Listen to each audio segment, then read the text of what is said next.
Hey everybody, this is the Drop the Beat podcast. My name is Charles Laurita.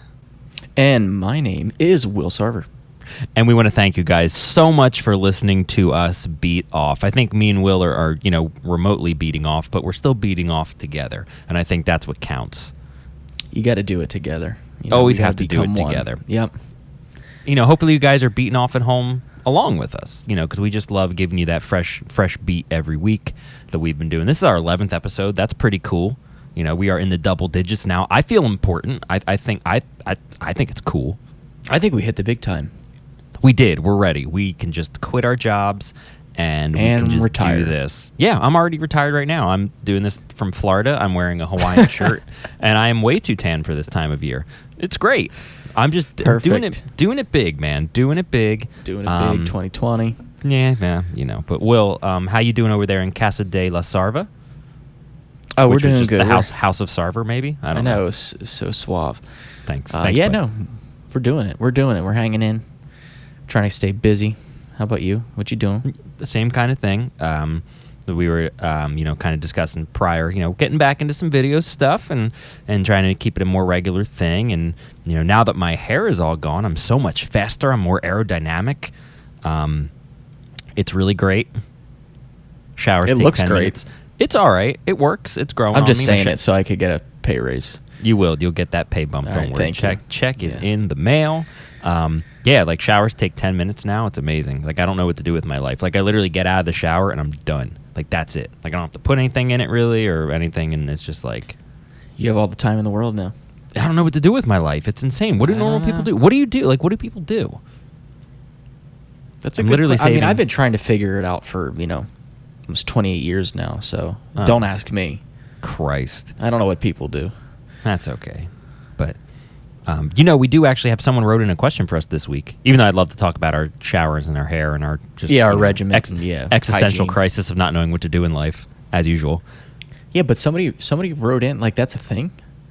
Yeah, people actually do write in. If anyone at home listening or wherever you are on the go listening to us, and you'd like to write in to us, go to www.charleslaurita.com/contact, and there's a form for you to fill out with your name, where the hell you're from, and your question that you'd like us to answer in kind of a long format style like we're doing here. Anything music related, would be more than happy to answer for you. And if we pick your question, we send yo ass a shirt to wear. We got a whole bunch of Mischief shirts we got going on here too. And even cooler, if you go on the charleslaurita.com site, we have our new shop tab is up and running, and we have all sorts of fun stuff. We have shirts, and we have COVID masks that you can look fresh as hell outside and not get sick. Gotta stay safe. And protecting those around you that you love as well as yourself. Or, you don't have to, and you can just be an asshole, and that's fine because, good for you. But I recommend it. It's important to do. But we have someone wrote in from Ohio this week. We got Johnny H. wrote in. John H. wrote in from Ohio. I'll take it. So he has this is a pretty interesting one. He said, so he goes, I've been with my band for 10 plus years now, and one of my bandmates is ungodly competitive to the point where he comes off as cocky, as if anyone in the music industry is cocky. That's unheard of. John, this can't be real. No way. He goes on to say, we've lost so many gig opportunities because of his attitude, and we're all constantly fighting one another because he thinks he's God's gift to music. Is there truly a dividing line between cocky and confident, and is being competitive necessary in music? That's deep. That's heavy, man. I'm going to say no one is cocky in music, frankly, because I'm better than you. And we'll see you guys next week. Donate to our Patreon. And, I don't know. Take care. No, that's a great one, because I think you and I personally are really full of ourselves and full of shit. And no, I'm just kidding. I honestly think that, you and I have had so many experiences with this kind of a thing where we will actively just not work with people if they're too conceited and too cocky, because there's absolutely no point. People we've either recorded with, or we've auditioned for bands, or kicked out of bands, or just in studio settings or live settings, where it's just like, oh, you're so full of yourself, it's what's even the point? where I don't want to work in a toxic environment like that. And I mean, granted, I think anyone at any point in their life is competitive to a degree, or they were competitive or cocky, and then I think there's always some kind of harrowing experience that brings you back down to earth. I had that kind of experience when I was younger. I don't know if you have, William. Have you ever had that where you're like, I'm the best and everyone sucks, and then something happens and you're like, oh my God, I ain't shit? I mean, yeah, I think everybody comes across that at some point in time. I'm trying to remember when there was a specific moment, but I think you're a little angel though, so it doesn't really matter. It doesn't apply to you. Yeah, I'm perfect. Yeah, you're better than everyone else. Yeah, I think. I mean, probably high school is when things start to get a little bit more competitive, and you get a little bit more serious. At least for me, I was more serious about playing at the time. But we did a lot of competitions as a jazz band, and it was all over the East Coast, and it was really serious stuff. And we thought we were the greatest, the best out there because we couldn't lose. But then, we did a competition where it was kind of more branched out to not so much public schools. It was more like some of the art schools. Oh, boy, that's where they get you. And I just remember a band coming on, and we never heard of them. And we didn't go on yet. They went on before us. And they crushed it. And I think it was a reality check for all of us. It was like, okay, I guess we might not be cleaning house on this one. And it was. Well, you came from such a high profile high school though, and I mean, the name precedes itself, and it's known for its music. That. Yeah. So, but I mean, it was all, it just you get comfortable in like your own little bubble, your own little network of people and schools. And then when you start branching out, I guess it's kind of similar to like when you eventually go to college, you have so many people that were the top dog in their high school at the time. Yep. And now you come to college and guess what? You got the best of the best coming from all over the country or world. And now you're not that person anymore. And, I've dealt with some people, butted heads with a lot of people freshman year of college because they still had that high school mentality, that ego that they were still the best. And then when they finally get tested, they get very angry, mean, defensive. They realize how small of a fish they actually are in that giant pond. And they realize you ain't shit, cuz like that's I mean, does that make sense? I don't know if you had that, but I know exactly what you mean. I mean, that's how it always is. It's I was, in high school with a lot of the arts kids because, band and all that kind of thing. And it was always the same with them. They were like, the kids were the leads in the play every year and the musicals and things. And then it's like, we're the best. We're the absolute best. Then you go to college in the real world and you realize you're not getting handed those opportunities because you were the best in your little pond. You go to this other pond, and now you're in the ocean, or if you're freshwater, you're in a very large lake. But it's one of those things where it's like, it's like you're not shit. Like, as horrible as to say, and that's why so many people are very stuck in a high school phase, and they're very much stuck back in time because that's when life was good to them and they were somebody, and they always want to reminisce about high school. And, oh my God, in high school and this and that. It's like, because you were important, you were somebody then, and now it's like you got a lot more work to do out here. Oh yeah. But I think my my cocky experience was in middle school for sure. Because that really was like character building and changed who I was. So they kind of paint the picture. I was the shitty kid who, not that I was a dick to anyone or I wasn't a bully or anything. Like, I was always nice to everyone.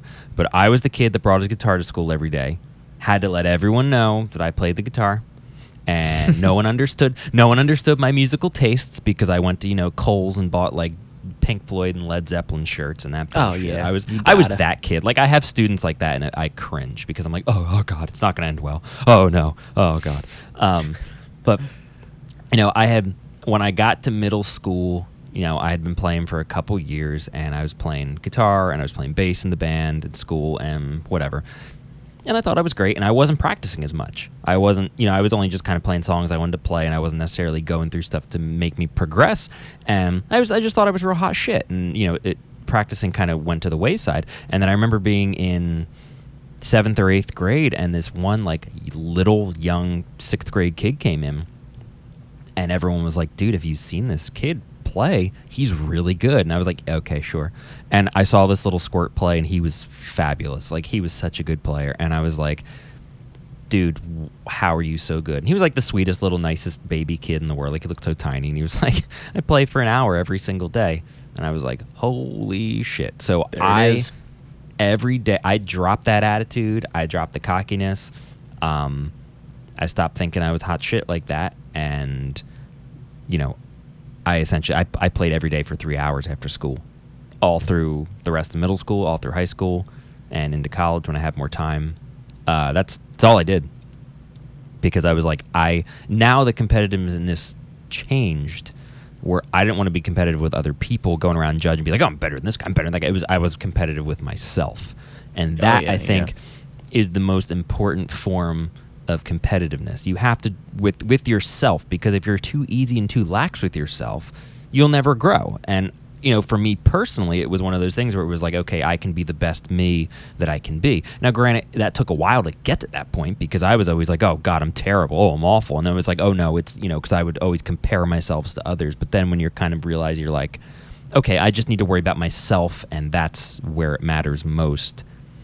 You know, that really kind of changes your thinking. But yeah, I mean, like, I know you used to do competition stuff with school. And I know that changes a person definitely, because the whole attitude's different. I mean, kind of talk about that kind of experience. Like, what was it like being coached to be competitive? And I know obviously with a high profile school that you were at, you know, there had to be some kind of like that cocky nature, like, oh my God, we're so much better than everyone else kind of thing. Not that you thought that specifically, but maybe everyone as a group, or maybe your band director, or things like that. Yeah, I mean, as you chuckle and look off into the distance, it's bringing back some memories. I'm sorry, no, having those flashbacks there. You know what? I think it takes away from, you know, what you're really trying to do, in a way, because you're so focused on, you know, getting the highest score and getting all the trophies and all the categories and blah, blah, blah. I mean, I liked doing the competitions, just because, you know, you got to, you know, hear other people, travel around. But, you know, it comes with some negatives. You know, not only was it practice every day after school, but it was on the weekends. Yep. So, you know, in high school, you know, you kind of want to hang out with friends and stuff. But, you know what, I was stuck in a music room or out on the field, in whatever weather. It didn't matter, rain or shine, unless it thundered or lightning, you know, one of those. But how nice of them. Anyway, but, you know, you know, people and staff, I guess, start to, you know, get that ego about them. Oh, totally, yeah. You know, and it's like, you know, you start winning some things, start taking home some awards, and now it's like, you know, well, we're the best. But, you know, and then you kind of lose sight of enjoying the music, because now it's like you're so focused on just the little things that, you know, really has nothing to do with music itself. But it's like, at least for like drumming, it was like technique was so, you know, engraved in your head. At least for marching it is, because, you know, that's one of the categories that's judged. You know, oh boy, yeah. Well, they're like judging everything, every little detail. And for me, it was like, you know, why don't you actually judge the music? We have really great music and really unique arranging, but I don't think it mattered. They're not even judging that. It's all technique. It's Squidward. Like, yeah, right. It's like, you know, it's like, you know, is everybody like marching like their knee height the same? Yeah. You know, or like, at least for like snare drums, is all the sticking height the same? The dynamics the same? You know, like little things like that. But I mean, if you're, you know, in the audience, you don't see it, you don't really hear it. But, you know, and tensions became high as the season went on, because there was a lot at stake. And, you know, if you drop the ball, you know, it was going to be on you. Well, that reputation, you know, that's the whole thing. Right. It's that's always engraved in your head. It's like, well, this school is known for its music, and it always has been, and it will, you know, remain being one of the best. So yeah, no pressure. Good luck.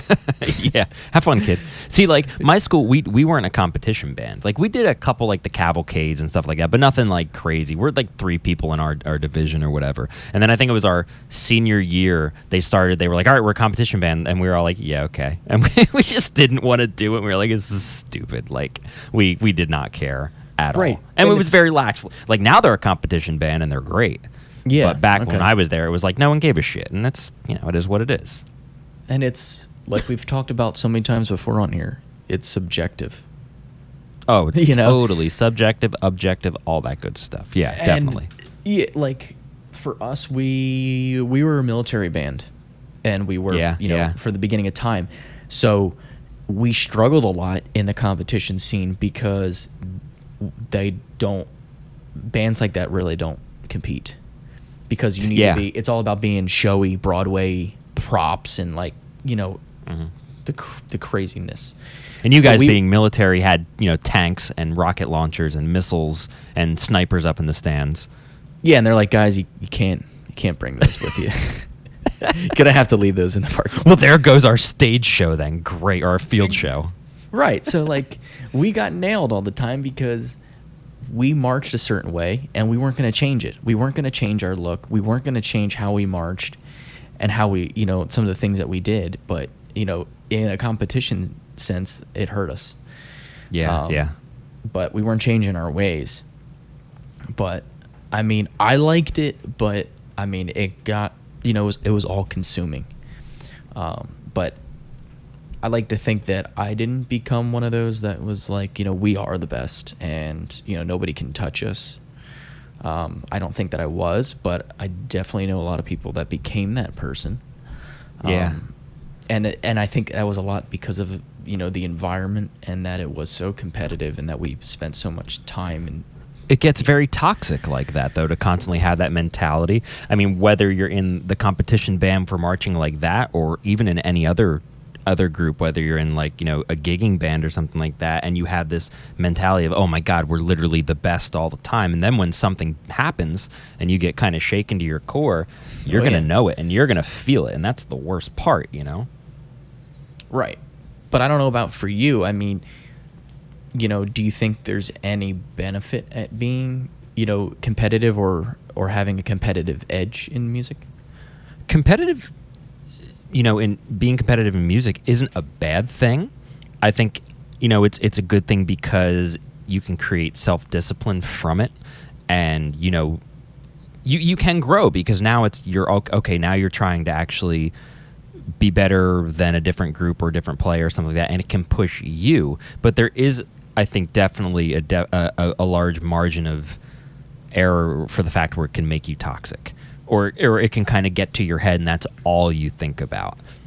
Like, you and I've had gigs where we're like, we feel good about how we played and we're like, okay, we definitely rock this place, and and the crowd response was good, and that's still a very mild competitive nature because we're putting ourselves against the other groups we're playing with. And everyone does that, and that's fine. But when it kind of gets to the point where it's like, you think you're just this all-powerful being and you can't be touched by any of it, and and everything's a competition. Like even now within the band, and within, it's like that's where it's tough. And I've been in situations like that, and it is not fun. Yeah, where it's people call you out and they think everything, like it's like the big macho man, like the big the big douchey douchebag guys, where it's like that kind of mentality where it's like, oh, I've got a bench more than you, and it's like, that's great. Yeah. Like, what do you? Okay, good. And like, what is? Right. What does that prove? Exactly. We definitely, I think we had our fair share of that, especially doing auditions for the band. Oh boy. Brew that tea, William. Brew that tea. Yeah, I mean, we've auditioned a number of folks over the years, and you get quite the variety of individuals that stroll on by. But there was a certain group of people that thought they were better than anybody in the room. Not that we're not competing. I mean, actually, you're the one that's has to perform at your best for us. We're not trying to compare ourselves to you, but I remember some of my favorite moments, I think, were. Is this who I think it's going to be? Oh, I don't know. I mean, God, it could be a dozen people. But I remember a certain individual that tried to challenge Mr.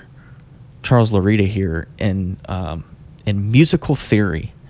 Yeah. And, oh boy, I forgot about that guy. And for you folks listening, Charles here, his musical theory is unbelievable. You would never know because he doesn't talk about it and he doesn't feel that he needs to tell everybody. It's humanly passable. But don't listen to him; he's lying. His engraving needs work, but that's a different podcast. Damn it! I knew you were gonna say that. But he tried to challenge him, and I think it was probably one of my favorite moments because I had this grin on my face and I was in shock, and I just kind of put my drumsticks down and I sat back and I just watched and listened. Do you remember what you texted me? Was it the Mortal Kombat finish him? It was, yeah. Yeah, Will just texts me across the room. He texts me, it's a gif of Mortal Kombat, and it was the finish him. And it was like, and I'm like now trying to keep a straight face, and I get that, and it's like, but anyway. You remember that person, right? Yeah, of course. I'll let you take the reins. I mean, because I didn't deal with the individual, you did. And for somebody, maybe this will help John or not, but if you ever come across something like that, how would you handle yourself? So go ahead. Let's tell the people. Well, keeping it as vague as I possibly can, I don't like reprimanding people. I don't, I try to keep it in the band environment. It has to be fun. Everyone, has a good time, but we still get work done. But it's when people try to challenge each other as if they're better than one another, where it's like, dude, we're all in the same boat here. Like, we're not doing this kind of thing. So when you kind of come at someone like that with a more vicious attitude, like something like that, sometimes you need to get put in your place. And whether that's being embarrassed in front of everyone because you think you're hot shit, so be it. And that's what happened. If it's the guy that I'm thinking of, because this happened a couple times. That's true. I mean, yeah. If it's the one I'm thinking of, do you remember what he asked? Was it That's Not Jazz guy? That was the one I was thinking of. That's what I thought it was. I think that's who I was thinking about. Yeah, because it was the guy who came in and he was like, I'm the supreme overlord of jazz bass playing and this and that and this and that. And I was like, okay, great. And I was showing him the whatever song, and I was like, yeah, it's a very jazzy walk kind of thing. He's like, that's not jazz. And he got like real angry about it. And then I was like, it is though. And he was like, jazz is way more chords than this and that. This is only 3 chords. And I said, oh yeah, then why can't you play it? And I felt like such a dick. And that was you finishing him. And dude, he was so cocky though, and it was like, that's just such a poisonous attitude to have. It's just toxic, and I don't want to deal with that kind of a thing where it's like, you're supposed to be one of the group. You're not like somebody you want to hang out with. Yeah, it's like, don't bring that nonsense here. Like, I hate doing things like that. I hate being a dick, but it's what they call necessary dick, William. That's right. What it was. Because it was kind of like, okay, we're going to stop this right now because you think you're this, like, just incredible force of whatever, and guess what? You're not, dude. I'm sorry. Like, don't bring that here. You're going to get it back, like, immediately.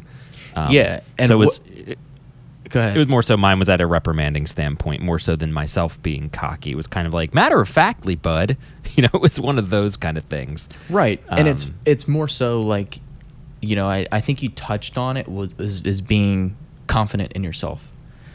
Yeah, that's and your important. abilities. And I think that was where you were coming from. It wasn't about you proving somebody wrong or right. It was, you have to be, you have to have some thick skin in this industry, and you have to have some confidence enough to be playing, and you want to play confidently because you can see a person play confidently or not. Yeah. It's very visible, but it's a fine line because if it's any more than very that, much. Now it's becoming, an ego thing and competitive. But at least for me, I try and be confident, and I try to play with confidence, but you got to walk that fine line. That's exactly what John wrote in his question, where he said, is there truly a dividing line between cocky and confident? And there is. Yes. But it's very, very thin, and it can sometimes, you can be misconstrued. See, now you did a lot of the marching band and stuff like that competition. Did you ever do any just individual competitions yourself, like any drum offs or anything like that? Surprisingly, I know this is, because I'm a drummer, so like I feel like you have to have a drum solo or a drum off. I am not a fan of those. No, that's not you. I know that. Yeah, I'm not a big drum solo person either, for the reason that it's, oh, look at me. It's very showy. Now, yeah, I think there's a time and a place for it, but I don't like to do it for competition. I don't like to watch drum solos online. I'm more keep it simple and make it sound and groove.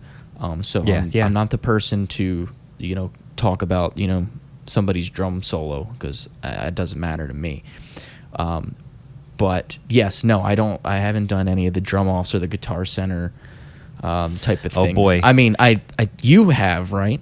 Yes, I have. Okay. And it sucks because it's just like, there's that stereotype of the drumming community being like that. The guitar community is even worse, where and that's what I got it to be, where it was like, I used to love it, where it's like, oh yeah, 50-minute guitar solo, yeah, big, and it's just like, snap into a Slim Jim, and it's just like, it's so masturbatory at this point. Oh, that was supposed to be Macho Man Randy Savage. It wasn't very good. Oh yeah, like I'm dying here. Well, anyway, we just got paid by Slim Jim. I was gonna say thank you. God rest his soul. But and it's the same thing where it was like just the masturbatory guitar solo kind of things, and that's just that the community where it's very much, it's got to be like you're the best, whatever. And I would go to Guitar Center, did all of those guitar competitions. They had like the King of the Blues ones and stuff like that, and I would do them every year for, I think maybe like 4 or 5 years in a row. And it was, they give you a backing track to play to, and you're in front of judges and who have these credentials of whatever and things like that. Because there's a beautiful story that branches from this that I don't think I've ever even told you, so it'll be new for you. Oh boy, strap in. A good one. Yeah, it's a good one.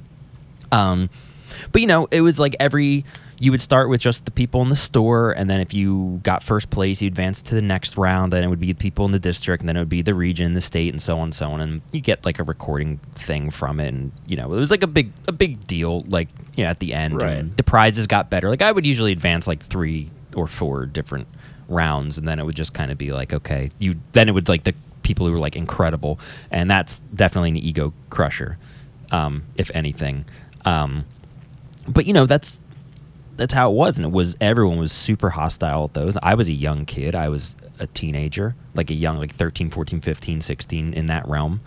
And I got to the point where I stopped doing them, and I would always go into whatever Guitar Center was near me, and they'd be like, oh, you want to sign up? And I was like, no. And they're like, oh, come on, man, you could be the best. And I was like, dude, I don't have anything to prove. Like, that's what it was at that point. Yeah, it was just a jerking off contest, honestly. And I was just like, I don't have anything to prove. I don't want to be competitive anymore. I don't want to do that that's not the point of it for me. But I used to practice my balls off for those competitions, like, because they give you the tracks, you have to play them, and you're in front of judges, and it's horrible playing in front of judges, whether it's for marching band, jazz band competition, jerking off guitar competition like that. Like, absolutely. They're not fun. And that was the one judge who I had met at this one competition. I was 17, maybe 17, 18 was the last competition that I did, I think. And he was this gentleman who had like this incredible list of credentials of bands he played with, recorded with, all this crazy shit. And the dude looked like one of the Ramones bastard brothers, I guess, like, who wasn't included in the family photos. And really cool, came up and talked to me and kind of wanted to take me on as, I guess, like a protege, wanted to be a mentor of me. So we exchanged numbers. Which is probably in a competition bad to do, because now you're talking to the judge and he's giving you tips and he's talking. There was one judge in this who really had it out for me. He didn't want me to advance because I had long hair, but not anymore. You look at me now, you bastard. Joke's on you. Yeah, joke's on you. I can swim faster now. Yeah. But I was talking to this one guy every day. And, he's telling my family, he was a big shot. This dude had like these incredible credentials, the people he played with, the records he was on, all this stuff. I'm talking to him nonstop and every day. I'm going back and I was advancing rounds. And then eventually I got to a point where I couldn't advance anymore. And that was fine. So we couldn't really find too much online about this guy, though. All the stuff he's saying he's playing in and playing on. And you want to talk about the mother of you got stories? It was this one. So he actually lived pretty close to you. Not too much farther from where you were. And so one time he asked, when the competition stuff was done, he was like, yeah, do you want to come over and have dinner with me and my wife? And we can check out the guitar room. We could play together. And we talk about some stuff we want to do in the future, record things, all sorts of crazy shit. And I was like, oh my God, I'm 18. This is happening. This is insane.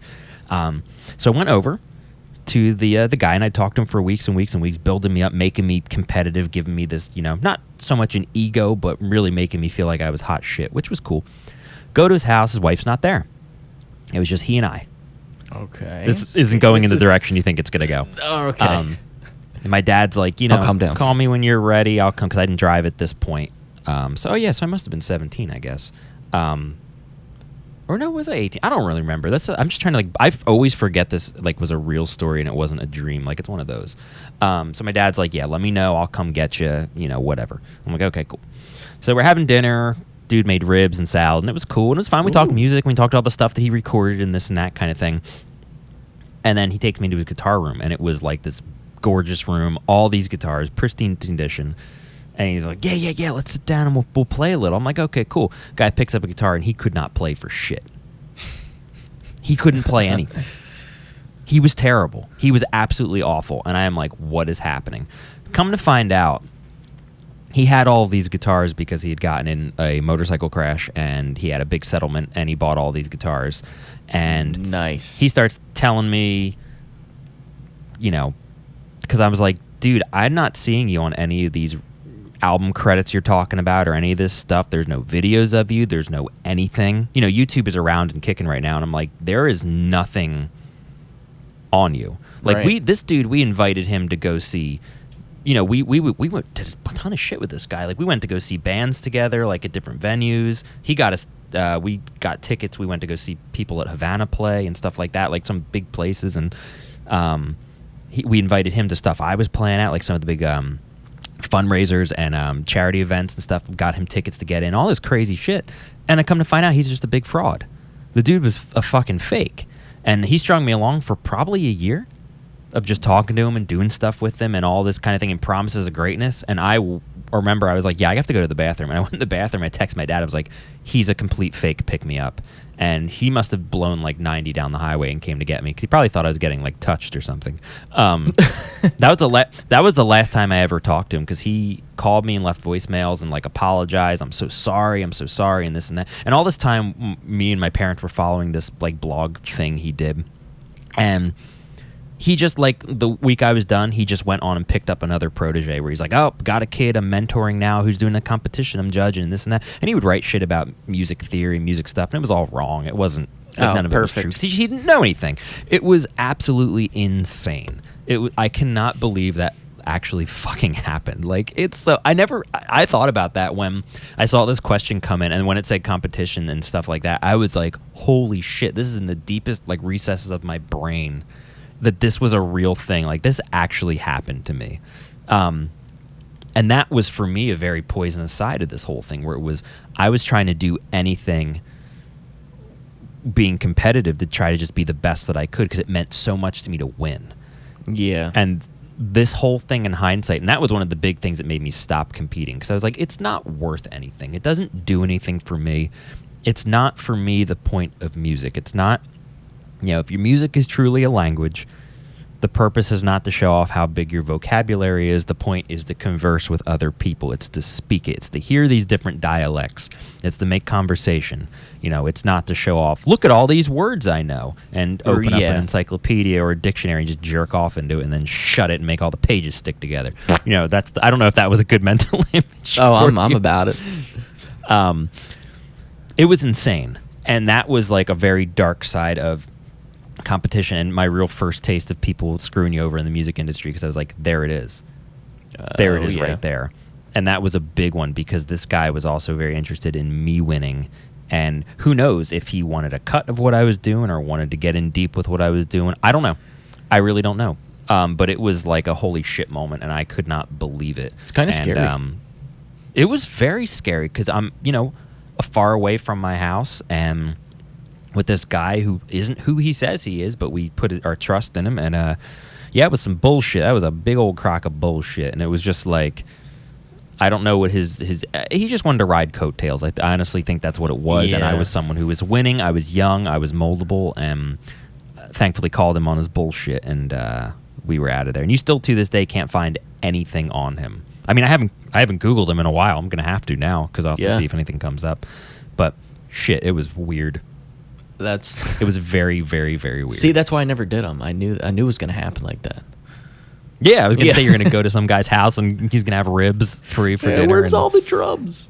Yeah, just a big empty gray house with any pictures on the walls or anything. And then the thing is, dude had a ton of money because he won a lot of got a lot of money in a settlement for motorcycling, or not motorcycling very well apparently because he got all that money. But shit, man, it was insane. Where it's like this dude's a massive fraud. Like, we've been lied to in the music industry before, but that was that one hit home because it was just this. It was just so crazy. And he met so much of my family, and went to so many events with him. And he came with us. He never came to our house, but we hung out with this dude a lot. It was a big fucking deal, and it was just like, oh, you ain't shit. Like, that's what it was. Right. Yeah. And I was lied to the whole time, and maybe just because I'm a hot piece of young ass, I don't know. I understand. Man, if he could only see me now. But so when I look at all of these kind of things with people with the competitiveness, I truly do think it's acceptable more so to be competitive with yourself because that helps with growth. Like, if you look at someone who does martial arts and is very, very heavily involved with self-discipline, or the act therefore of, that's important, being competitive with yourself, because that drives you to be better and be stronger and work on yourself and your craft. Obviously, when you're in a group, you're not competing with these people, you're working with them. So there's no need to be competitive in a group against other people. Like, even when you see the groups with the two guys playing guitar and they're doing the masturbatory guitar solos back and forth, it's like, you shouldn't be competing. It's two people singing a line of a song. That's what that is. It's not anything like that. But I mean, look at music for how many years, how competition was such a big point in how it pushed music to evolve. For God's sake, I mean, look at bebop. Look at any your Charlie Parkers or your Coltrane's or any of that kind of stuff. Or your heavy competition those back dudes. then. Yeah. Oh, man. Where that's all those guys did. It was, hours and hours of just playing, being the best, shedding your shit. And it's like, yeah. So in that regard, competition was very necessary because it pushed music to be what it is. I mean, would I have ever done something like that? I don't know, because that was a very different time and place. I mean, how do you feel about, when I say Buddy Rich, that name, I mean, the cockiness and competitiveness precedes itself. Cringe. Yeah. I mean, yeah, I mean, that's a great example because he was on top of the world. And he wasn't into himself at all, though, was he? Oh no, not at all. He was such a nice guy too. Heavy sarcasm, oh, but yes. But I mean, he pushed the envelope for drumming, and he changed big band in a way and really progressed it and brought a whole new element of playing and drumming for that time. And people still talk about him today. So I mean, yeah, I mean, just the ferocity that he brought with that stuff. And I mean, you hear the tapes and recordings and the stories of him chewing out his band for messing up and stuff like that. I mean, even one of our favorite guys, you and I have James Brown shrines in our house somewhere. I mean, he was a fairly cocky, conceited dude. But it's one of those things, like, when you're the best, it's like, I get that, or the objective idea of the best, right? And that kind of hits with that kind of a thing. But so looking at all the stuff that we looked at, and I am looking for a wonderful William word of wisdom. That's a lot of W's there, baby. That's what's up. We've touched upon pretty much a lot of these things. cockiness in a personal life, in a competitive setting, whether that be with gigging, individual, jazz band, marching band, whatever like that.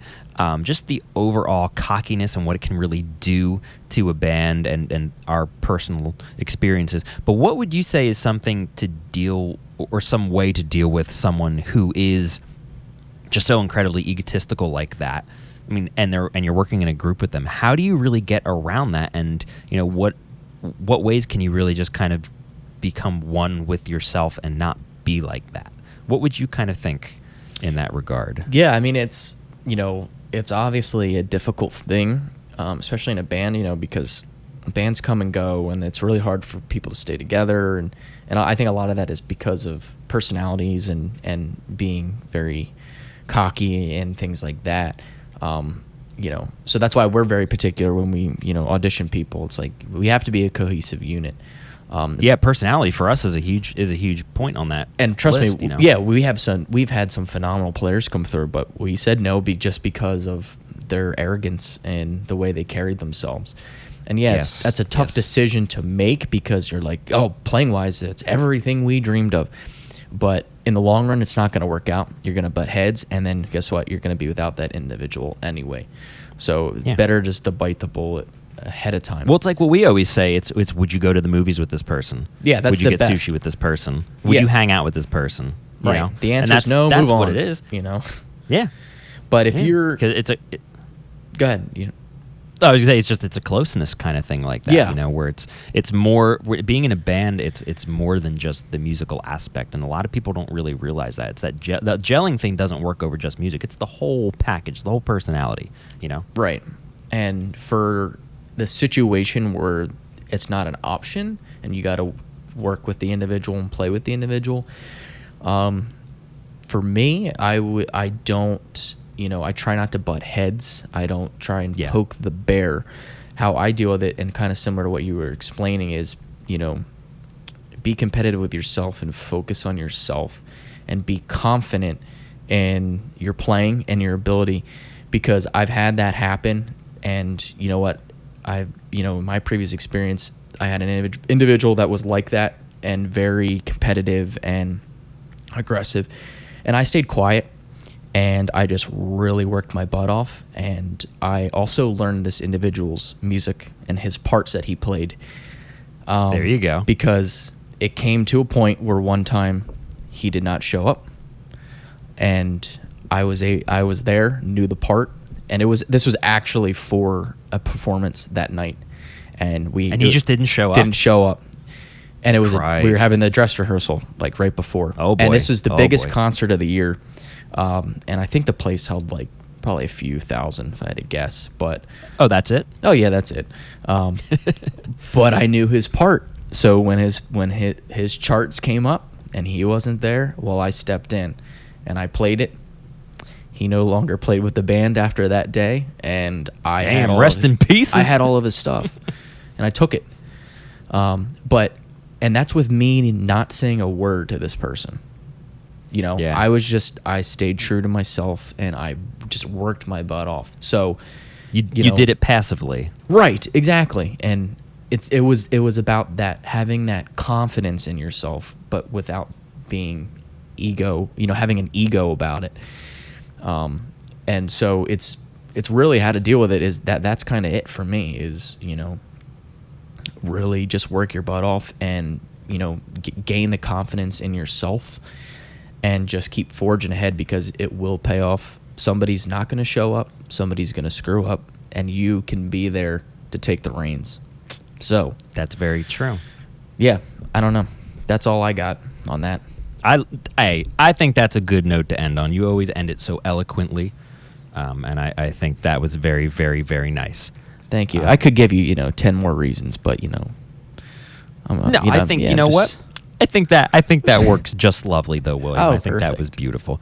So, once more, we want to thank you guys so much to listening to the Drop the Beat podcast this week. If you would like to submit a question for us to answer in a long format, go to charleslaurita.com/contact, and you can fill out the form and send us in something good to talk about, all about that music, if you know what I'm saying, like that. Also, if you guys would... Ooh, that was yummy. Also, if you guys...